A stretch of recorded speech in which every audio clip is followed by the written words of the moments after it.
Welcome to On Record. Every word matters.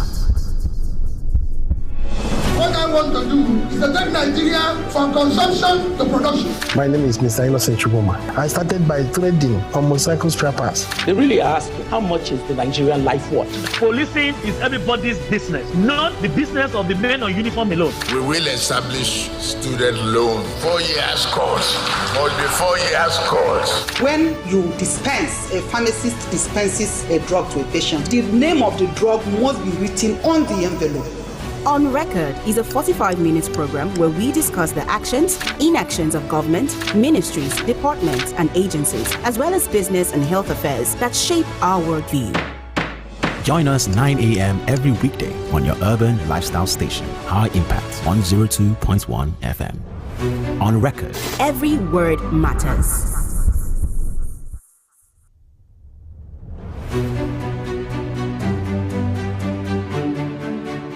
Welcome back. Many thanks for joining us on the program. It's On Record, where every word matters. I have said earlier on that our conversation this morning will be with the Social Democratic Party presidential candidate, Prince ADEBAYO, and he's joining us via phone call this morning. Good morning and welcome to On Record, Prince ADEBAYO. Good morning, and God bless Nigeria. Good yes. morning to your listeners. Thank you very much. God bless Nigeria. Let's jump off straight to our conversation this morning. Before I go in depth, I would like to briefly ask the question of your foray into politics before we start talking about your manifesto. Well, I've always heard that man is a political animal. And it's my first time running for an office, but I've always been involved in politics, one way or the other, analysis, supported. In fact, 30 years ago, I was one of those young kids, undergraduates. I was studying law at IFE then, who took time out to paste posters of SDP all over Lagos for MK Abiola. So I've always been in that regard. So I've always been interested in politics. Okay. Now, moving on to the main conversation this morning. In your manifesto for the 2023 elections, we saw about critical 4 points that you intend to work on with regards to some of the challenges that Nigeria is currently going through. You talk about electricity for all, you itemize jobs for all, food for all, and war against corruption as abiding articles of faith, details of which are hereinafter contained and referred to as the manifesto of your political party. So first of all, let's talk about electricity for all. In your manifesto, where you highlighted key points on how you intend to transform the power sector, making electricity available for all, you said the private sector will be encouraged to take interest in rural electrification. What role do you intend the private sector to play? It's the same. First, just let's put it in context that we, just like 30 years ago, we are running on fair way to poverty and insecurity. And the idea is to comply with Chapter 2 of our Constitution, which says the abolition of poverty and abolition of corruption. All these underdevelopment that we have, before you go to a political party's manifesto, there's a national consensus around the fact that we need to ensure that we eradicate poverty and insecurity and make social investment. And one of the social investment we need to make is electricity. One of the social investment we need to make is food supply. One of the social investment we need to make is education for all, affordable, qualitative, and uninterrupted. One of the social investment we need to make is health, affordable, qualitative, and guaranteed. One of the social investment we need to make is job creation. And the last social investment we have to make is infrastructure. So whether you look at electricity as infrastructure, we look at it as a right, because without it, you will not be able to realize food supply sustainably. You won't realize education sustainably. Without it, you can't realize health care sustainably. And we cannot realize full employment without electricity. So for that reason, the public sector is to ensure that the government invests in the heavy infrastructure that is required, while private people would invest in the coming end of it. For example, in rural areas, if we go into solar and wind, you will see how far we can go. All this wiring we are doing all over the country, if you put solar panel on people's roofs, they can get from 2.2 kilowatts per hour to 7.5 kilowatts per hour. That will power most households all over Nigeria, and it will power schools. So these are the ways we want to go about it. You will have to follow what China has done, what India has done, what Indonesia has done. So those are the things we need to do if we are going to tackle it. Otherwise, it becomes a perennial problem that goes on, and you never get the end of it. But there's nobody who will say now that they haven't seen an experiment around them where somebody has no electricity last night. And by this morning, by the use of solar panel on their roof, you start to immediately see that they have electricity. It doesn't have the 24 months, 36 months lead time to be wiring and carrying cable, carrying transformer. This is how you can quickly change the narrative.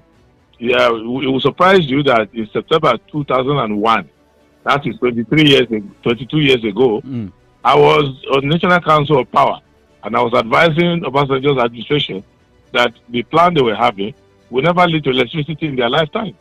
And these are all the steps they needed to take.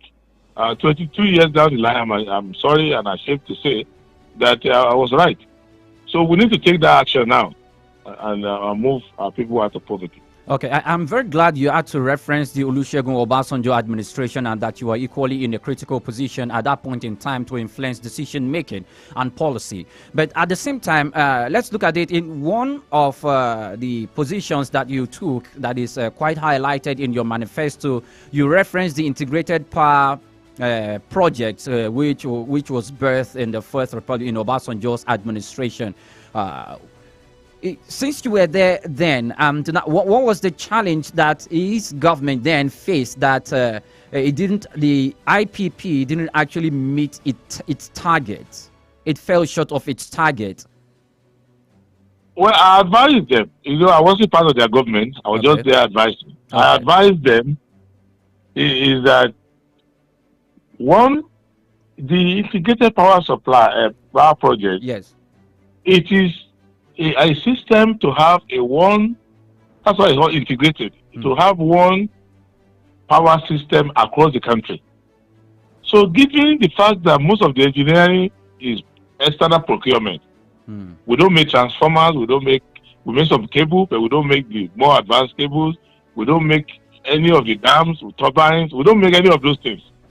You cannot have a control over the lead time. Every piece of the item is imported through our ports. So I advised them that, and they were doing rural electrification at that time, by connecting the rural areas to the main grid, to what they call national grid. I said, you should be doing the opposite. You should be doing this aggregated system, whereby Lagos, because it's close to the coast, Lagos has a lot of water surfaces. Lagos can have its own Lagos captive area, where, for example, in Lagos, you can generate electricity within 6 months. Why? All you need to do is to bring barges around Lagos. The same thing for Ogun State, Ondo State, Edo, Delta, all those littoral and riverine states. Within 6 months, they can take care of themselves, because all they need to do is bring the barges near the coast and they start generating, and they can wire within 100 kilometers. It's okay. The whole of Lagos is now up to 23 kilometers. So you can power Lagos and all of that, but don't do integrated, where you will connect Biregu, Tainji, Afam, all these stations, Motosho. You now connect all of them together, and one cable cut somewhere, one station step down has a problem, and the whole thing collapses. So that is the mistake they made. And also because the turbines came quite late. Because they were, at the beginning, when Bola Ige was there, what they were trying to do was to power Igbi power station, Kainji power station, and do something about reticulation. But it failed because, one, those were the major part, Kainji and Shiroro, were hydros and they were seasonal. Yes. So then Egbe, they had a problem because Marubeni, the company that built Egbe, was not interested in coming to fix it for them, and for many reasons we don't have time for.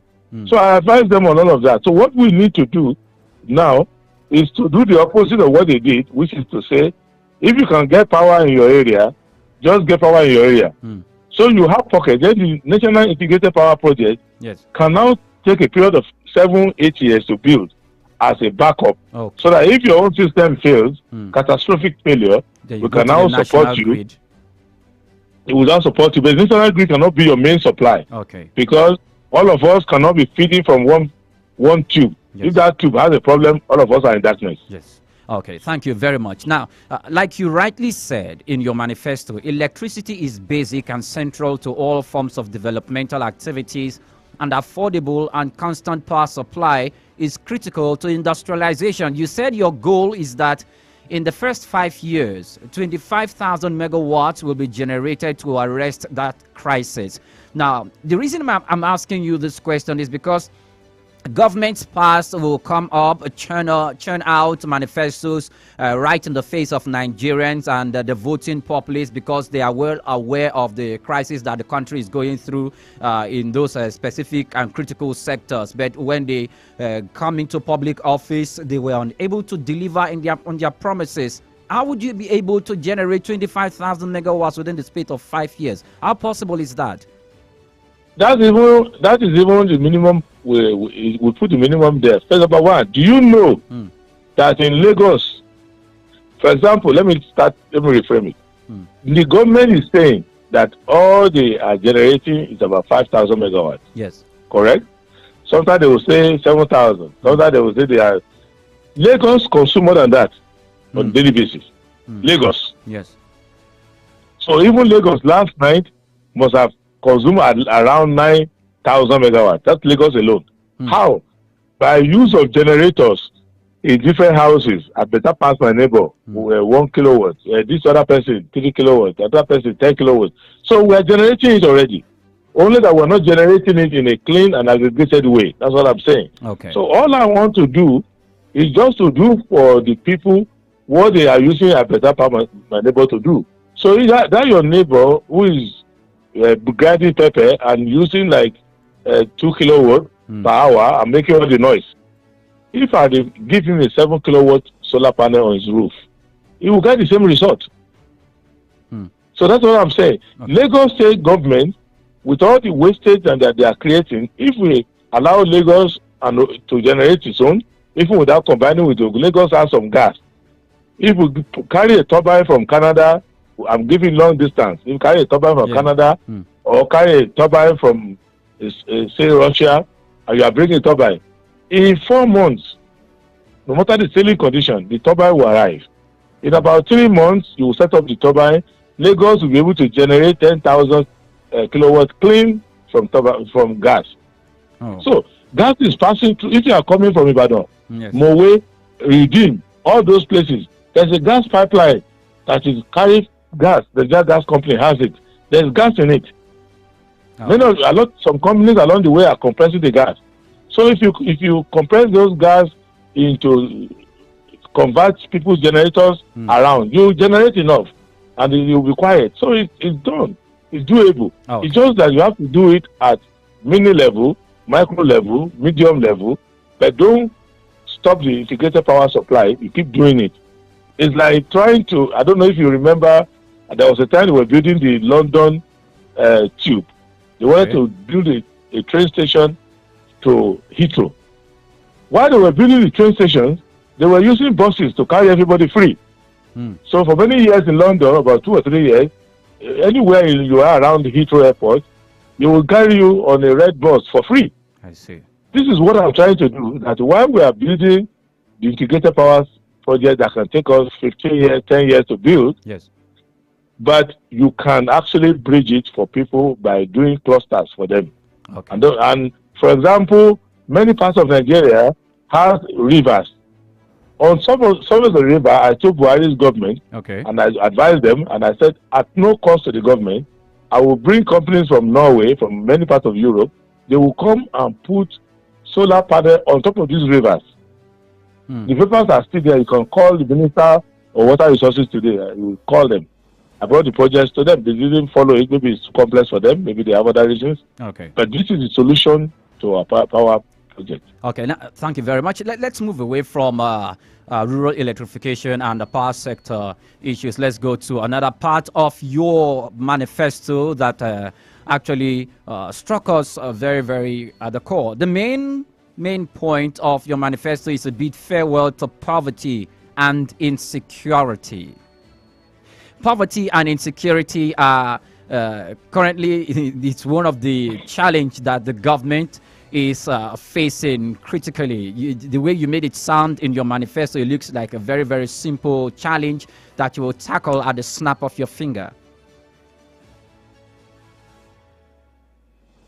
Are you there with us? Are you talking about No. Are you talking about corruption? Yeah, we begin first with poverty alleviation. How do you intend to achieve that? Okay, poverty,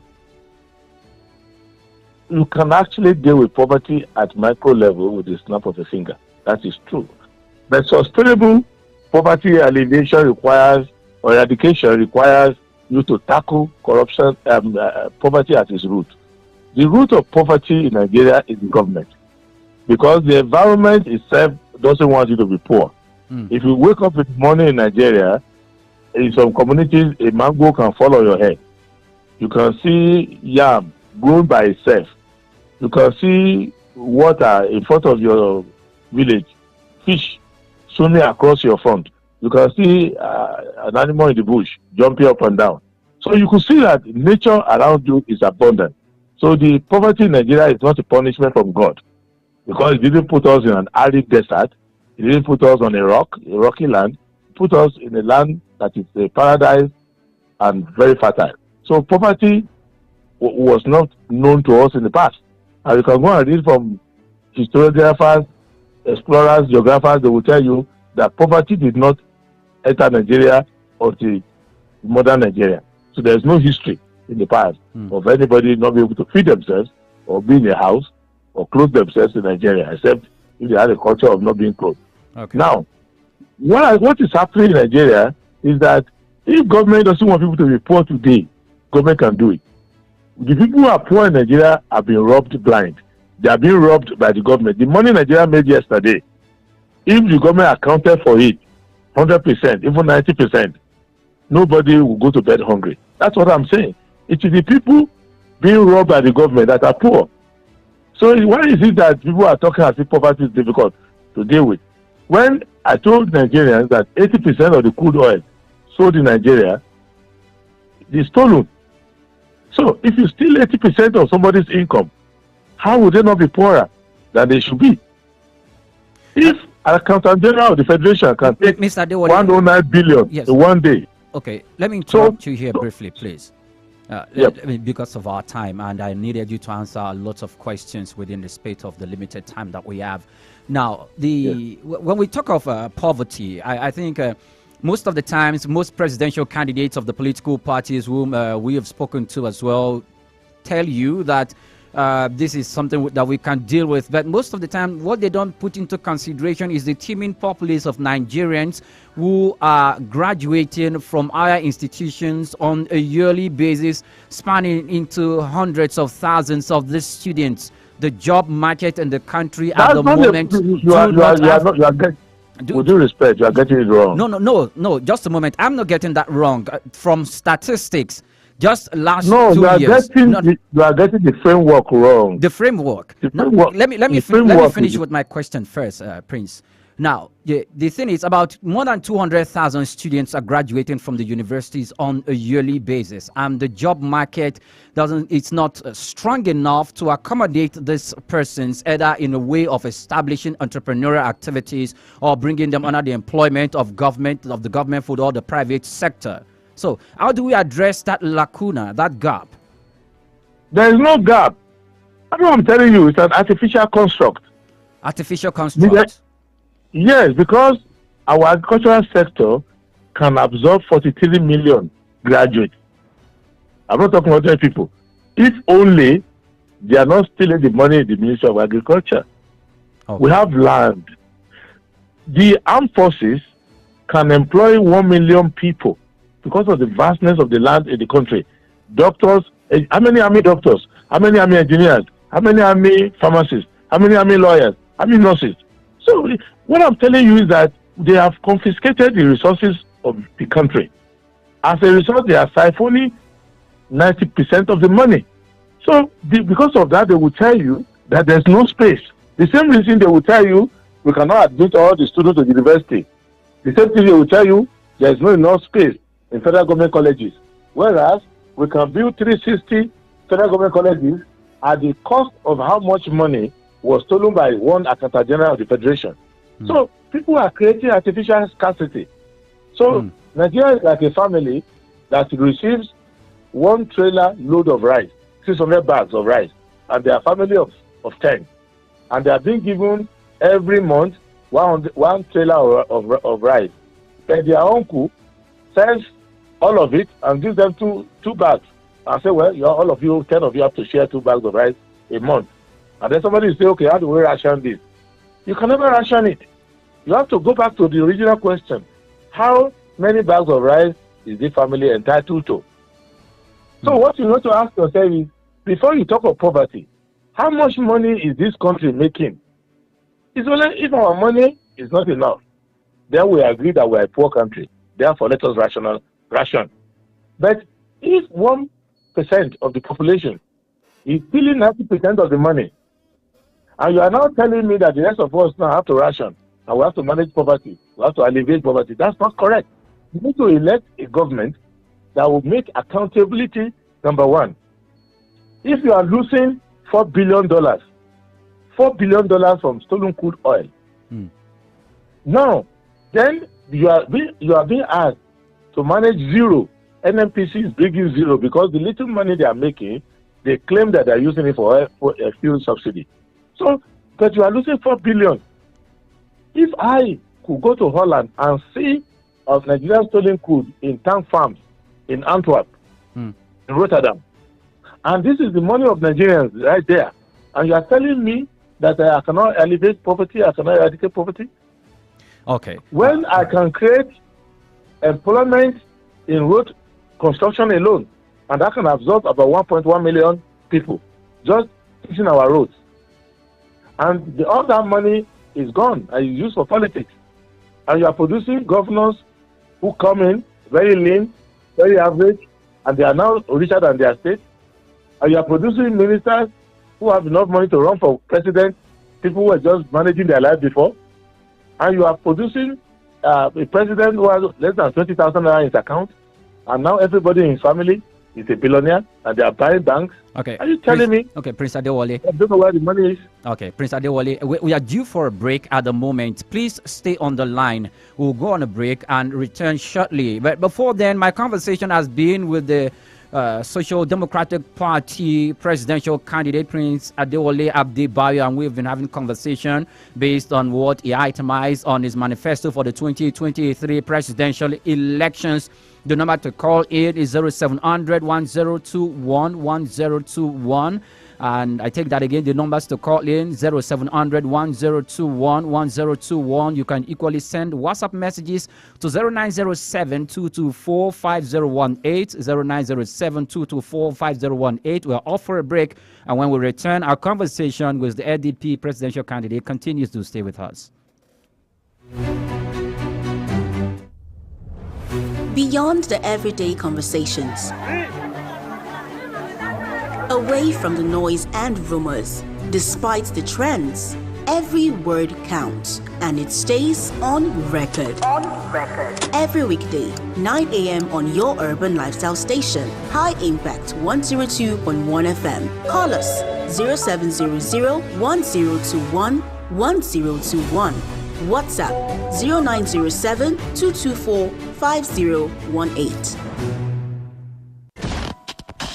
Put a touch of class and finesse on your brand by advertising with us at High Impact 1021 FM. For more information, call 0706 393 5694, 0915 958 1881, or 0902 745 3931. Follow us on our social media platforms at High Impact 1021 FM. Our deals are hotter than the weather itself. Our deals are hotter than the weather itself.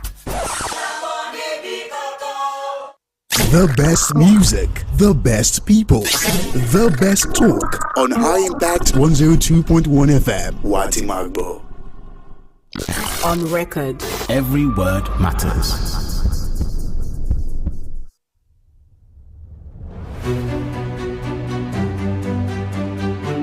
Welcome back. My conversation this morning on record has been with the presidential candidate of the Social Democratic Party, Prince ADEBAYO, and we've been having conversation about his political manifesto and why Nigerians should cast their vote for him in 2023 presidential elections. The numbers to call in 0700 1021 1021. And of course, you send in WhatsApp messages on 0907 224 5018. Thank you so much for joining us on the program, ADEBAYO. Thank you, sir. Yes, let's continue. Whilst you were giving us your perspective in making jobs available and fighting poverty, you also alluded to tackling, you said the root of fighting poverty is tackling corruption in the land, and you make references to some other parts of town where, or in the globe where we crude oil, you said, has been stolen to, and there are in tank farms there. Also, in your manifesto, you said Nigeria lost over $400 billion to corruption between 1960 and 2007. And if I to go with that figure, this is 2023. We must have had half of that figure on top of what we of today's what we've lost to corruption. Now, it is said that no executive arm of government can independently fight corruption. But I can equally reference what you said in a different platform when you said no president of Nigeria, nobody can become president of Nigeria. Okay, before I continue with that, we have a phone call. Good morning. Please, your name and where you're calling us from. Hello, good morning. Good morning. How do you do? Oh, how do you do? Please go on with your question. Your name and where you're calling us from, please. My name is Shoma from Pestac. Thank you, Shoma. Okay, so good morning, sir. Everyone is saying they do this and they do that and they do this. Yeah? We know that even if you have a very good intention in Nigeria to do a whole lot, if the people around you are corrupt people, because what we see is we cycle leaders, we cycle people from different parties to come and work for you, and it's still the same thing. It's just like when Buhari came in, he said, "Oh, we're going to do this, we're going to do that." But if you have very good intentions and the people around you are going to be horrible, how do you want to handle that? Okay. Because you need people who are also like minds that would work with you. Okay. How do you want to tackle such? Because I mean, you know, people here we have godfathers and all that. Okay. People have plots in the government and all that. How do you want to handle that? Okay. So, Chairman, thank you so much for your question. Let's get to Mr. Prince ADEBAYO to answer that question. I believe you heard the young lady who just asked the question, so you can go on and answer the question. I'm sorry, I didn't hear. Can you repeat the question? Oh, she said a lot of presidential candidates come and make promises, but even though they have good intentions, by the time they get into political offices, probably notwithstanding their good intentions, the people that they appoint as cabinet members or that they give portfolios to handle, if they are corrupt, those presidential candidates or those presidents cannot really tackle the corruption they say they want to fight and do the things they intend to do. That how do you intend to tackle that gap? No, those people are not sincere. There is nobody who goes to government with intent to fight corruption who will not succeed. Because it's like a parent who has children at home. If you want to stop them from chewing gum in your house, you will stop them from chewing gum in your house. If you want to stop them from jumping on the carpet or the chair, you will stop it. But if you yourself are chewing gum, lying on the sofa yourself, and you are telling them not to do it, they will not follow you. Tell me a president that is not corrupt, that is presiding over a corrupt government. It is not possible. It is not corrupt. The only reason why there is corruption in the PDP when they were in government, as you can see from Obasanjo's memoir, because his government was full of corrupt people. He even accused his number 2 of being one of the most corrupt in Nigeria, who is now the PDP candidate. So, and that one accused him back. So, if you look at Jonathan's government, why was he corrupt? Because the minister, the president, they were corrupt. Why is the current APC government corrupt? Because Buhari is corrupt. Oshibajo is corrupt. And they are corrupt. So, that's the only way. Because in government, if you do anything wrong, you can be fired. Okay, Prince ADEWOLE, let me redirect this question this way. When you were giving your position, you mentioned a particular minister or an agent of government who went away with lots of money in the pension. Accountant General of the Federation. Yes, Accountant General of the Federation, and equally there was a time when someone in the government equally went away with pension funds of pensioners. If you were the chief, and all those other people, yes, if you were the chief executive who appointed this person, remember this is on record, and every word you said is on record. If you were the chief executive, what will be your action? If I was the chief executive, they would not be in government. That's number one. And if I made them in government, they will stop stealing.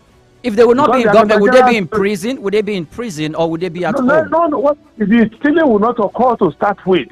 Because it is very difficult. Have you been a student before? Try to get your bursary or scholarship paid by government. Have you seen how hard it is to go and collect your own money inside bank? It is very difficult to steal, except everybody agrees. Have you been a contractor in government before and you want to go and collect your money that they owe you on the contract? Have you been a worker before and try to collect your salary? You see how difficult it is to get money out of government? It is only when they agree together. All these cases you are hearing of arresting somebody, it is when somebody made away with the money of the boss in the corruption scheme and they want to punish him now. It's like asking your driver to go and be stealing money from the office. And the driver now is diverting some of the money to his own house. Then you discover later, you use police to go and beat him up, like Tafawa Balogun did to his own boy in the police. So these corruption cases that are breaking out are the cases of people who are doing corruption within corruption. But if you want to deal with corruption as a whole, it is very easy because you cannot take government money out without authority. And what I'm letting you know is that why they have failed so far is that, one, those who are promising to fight corruption, they are saying they want to fight the corruption of other people, not of their own. If you today want to stop smoking, before you go and pass a law that nobody should smoke in Nigeria, you should stop smoking first. If you stop smoking personally, and nobody in your house is smoking, your visitors coming to your house will not smoke. And in government, under our constitution, the government belongs to the president. The government elects only the president and the vice. That is how it is in our constitution. All ministers, secretary of government, chief of staff, everybody is an invitee of the government. So, since the government is only president and vice, if the president and vice are incorruptible, they will only select incorruptible people. They will only bring out incorruptible policies. And from that alone, corruption will start to go away. That's what I'm saying. But nobody can say, I tried to fight corruption, corruption defeated me. No. You can only say, I tried to fight corruption without me stopping to be corrupt myself. And then it became a contradiction.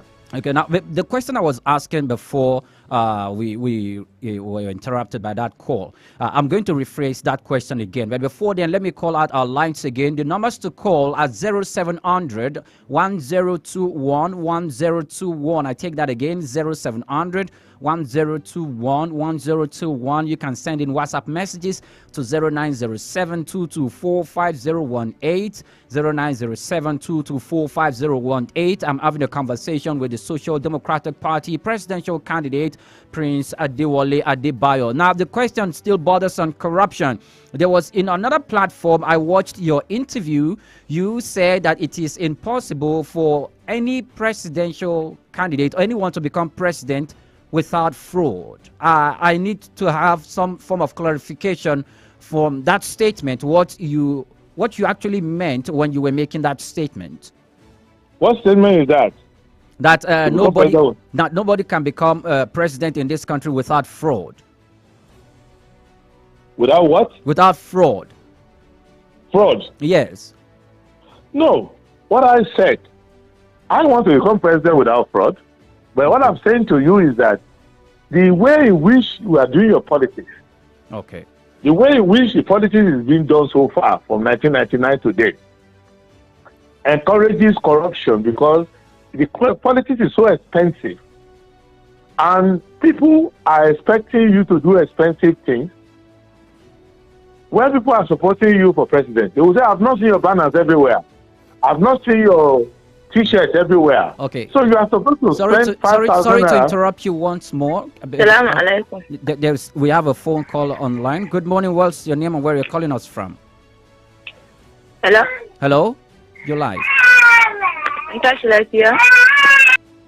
Oh, sorry about that.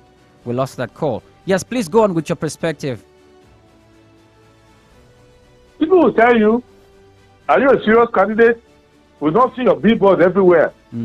It's not in T-shirt. So, T-shirt and cap will cost you 5,000 naira. And you are expected to print 1 million T-shirts. That's 5 billion. You are supposed to print 2 million T-shirts. That's 10 billion. So, you are supposed to now put billboards in every junction across the country. So, that costs you 4 billion. Now, you are supposed to do live show of your rally. Minimum is 25 million, 15 million for networks that are not that expensive. So you are now spending billions upon billions. This money comes from people who are the ones stealing your crude oil, the ones collecting your subsidy money by fraud, the ones who are government contractors inflating contracts without constructing the road. So these oil companies that are cheating you, that sometimes audit will say that they owe you 6 billion, 16 billion, 10 billion, and they don't pay over the years, and you cannot educate your children. They're also the ones dictating your politics for you. So, how then do you fight corruption? That is why Buhari was running on his own. He couldn't win. But when these people combined together and hired him to work for them, he was able to win 2015. And the first thing he realized is that I belong to these people now. He had to go to Eagle Square and say, I don't belong to anybody, I don't belong to anybody. But in the end, they just shook their head and said, you are wasting your time. You belong to us. Okay. And now you have seen the result of it. You couldn't fight the subsidy. It's given worse. You couldn't fight any corruption. It's getting worse. You couldn't fight any of these things. So I am appealing to Nigerians that the only way you can have the government that will envisage is to suspect people who are spending a lot of money on politics and all these razzmatazz, and focus on issues, and in your community, spread the message of the person who you believe in, and make sure that politics can be done, that a school teacher, a journalist can leave his radio station and say, I want to run for president. A doctor in the hospital who is a very good worker come out. Anybody can come out, and they can get traction in the country. But if you are relying on this former governor, former minister, former president, former dean, who are already dying the wound in the system, you will just be changing personality, but the system will sustain itself and work against it. Thank you very much. We have a question sent to our WhatsApp line, so let me read them out to you, Mr. ADEWOLE, so you can answer them. Good morning. On record, my question to the SDP presidential candidate is on agriculture. The high rate of unemployment can be eradicated by a government investing in agriculture. What modalities does the SDP candidate has in ensuring youths get involved in agriculture and in boosting our IGR as a nation? That's the first question. The second question talks about entrepreneurship for fresh graduates. What inventive does the SDP candidate plans to put in place in ensuring youths can access loans and possibly without interest from Comrade Anna? Okay, now, thank you, Comrade. Number one, let me start with agriculture. Yes. Agriculture is in two ways. Agriculture as known by us, where you go with a hoe and shovel and tilling the ground, that one has no future. So anybody who is telling the youth, go to the farm and go and be tilling the ground, well, you can do that as a hobby. But in reality, if you want agricultural revolution, you have to go back to what we had. I don't know if anybody is familiar with a man called Air Vice Marshal Larry Konya. There used to be an agency called DFRI, Department for Food, Roads and Rural Agriculture, Rural Infrastructure. That DFRI was set up so that we can carry infrastructure to all our farmsteads. Okay. Do roads there, do basic amenities, get water supply.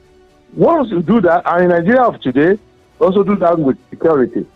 So once you do that, people will naturally go to the farm. There's an agency called Nursery, which is meant to lease equipment to farmers, tractors, harvesters, grinders, and all of that. Okay. So, once you make, that's the only way. And we can do that with Belarus, with China, with none of these agents or these other countries, have a mass production, mass supply of these agricultural inputs. That's the only way. If I want to go into agriculture, for example, I'm a farmer, and I know I have to struggle to run my oil palm plantation. Now I have certain new oil palm seedlings I want to plant. I'm the one going to NIFO to beg them. They're not coming to my house as it should be to tell me, oh, come and do it. There's no agricultural inspection, so we need to do all of that. And you need to ensure that you create an off-taker, that if you grow anything, there's an agency to buy it from you. Okay. That is the simple. Agriculture is not so complicated. So let's do that. But you need to have a government.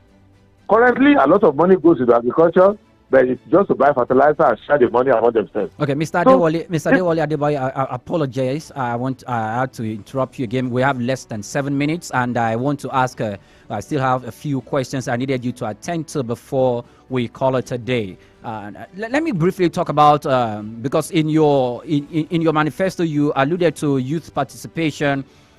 In your manifesto, when you briefly itemized the areas where young people would be engaged, it was restricted to the areas of job opportunities, skill acquisition, and information technology, which are good. But in the area of, in the political scheme of things, your party manifesto was silent.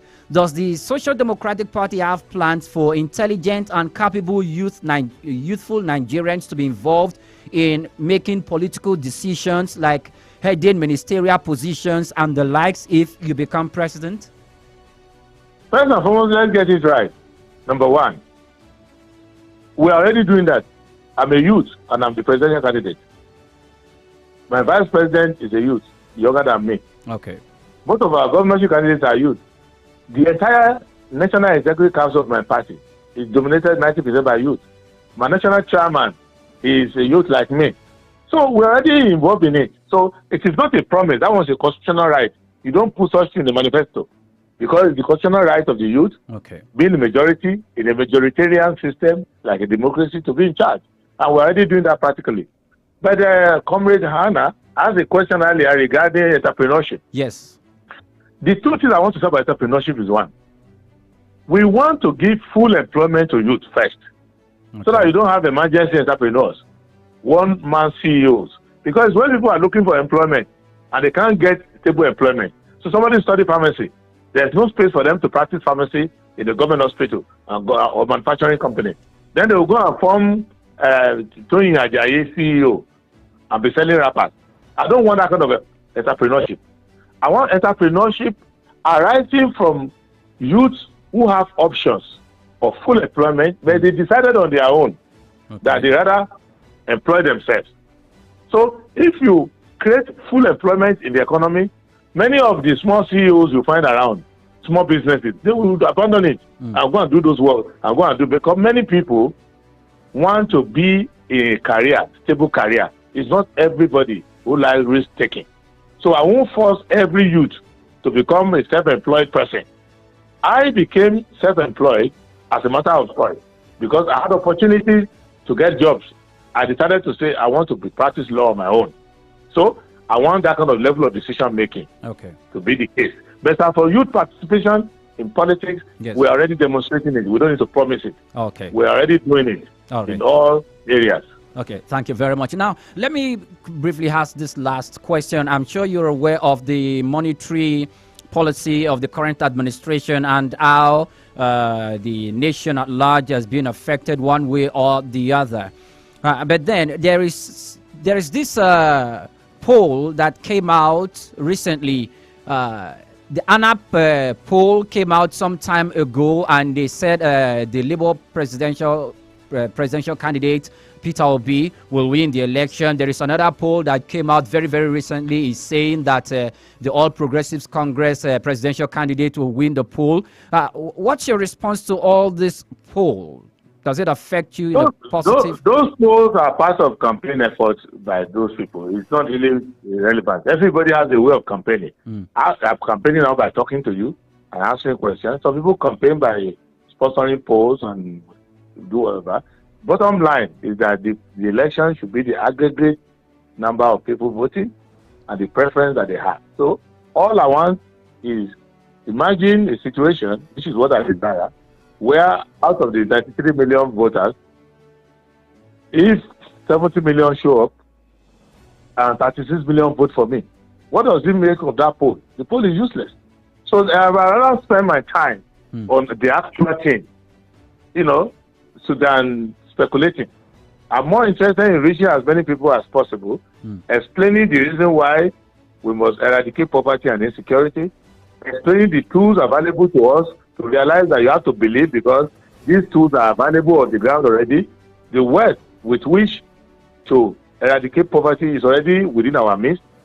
So the tool to use the government is already misdirecting them. All you need to do is to elect me as president and Yusuf, my running mate as vice president, and you can bring to government people who really care about your well-being. So once you do that, we will win the election. The most important thing you need to understand is that whether we win this election or not depends on what voters decide. And what the voters decide should be based on the issues. If it's based on the issues, we win hands down. But if the voters get persuaded by colorful showing, somebody stands on top of the vehicle, other stunts, musician hire somebody, people switch up and down. If they allow that to sway them, then they will get the result of their distraction. But if the voter allows himself to understand the issues and then interrogate the issue with their own life and say, what this person is saying, compared to what I'm experiencing in life, is it real? And the solution is proffering. If the solutions are put in motion, they work. And if they work, will I not be out of my problem? So, and if the only thing I have to do is to vote for this person, I will vote for this person. At least I will have Mr. Adebayo, solve my own problem by myself. Yes, Mr. Adebayo, before we completely go, I just have 1 minute for you to answer this message that has been sent to our WhatsApp line. It says, good morning on record. My question to the SDP presidential candidate is, what is the SDP candidate doing on science and technology? Idea rules the world. With the Naira scarcity, what do you think can improve the tech industry, because we still got poor internet services in Nigeria? Japan presently uses 8G network while we are still using 4G. Thanks. From Pastor Samuel. So could you please answer that in just 1 minute so we call it a day? Okay, science and tech is very clear. It's both software and hardware. And the software is the human brain, because that's where you learn coding, learn programming and all of that. Then the hardware are the gadgets which you need to upgrade and purchase, though they are still made by human minds. So what we need to do is that first, science, tech, engineering, and maths, 10. we must teach it very well to our people. The way our people speak English, the same way they should be speaking coding, they should be speaking programming. It should be common to us, it should be modern. Second, we must go back to the infrastructure. Tech cannot work without electricity.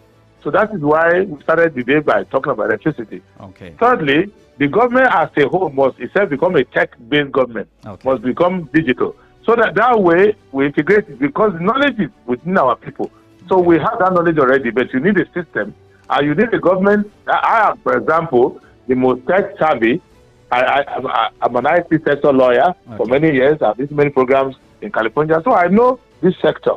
But you must elect a modern, president for technology to work. Yes, thank you so much. There's no time would have allowed you to completely finish.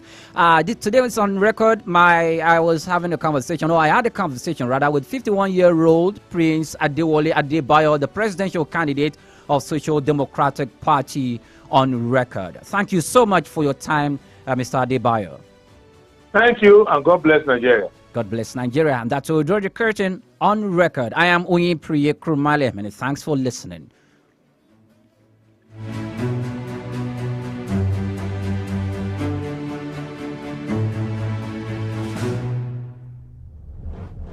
If it's public opinion, expert analysis, information that matters to you, we have it on record. Mondays to Fridays, 9 a.m. on High Impact 102.1 FM. Call us 0700-1021-1021. WhatsApp 0907-224-5018.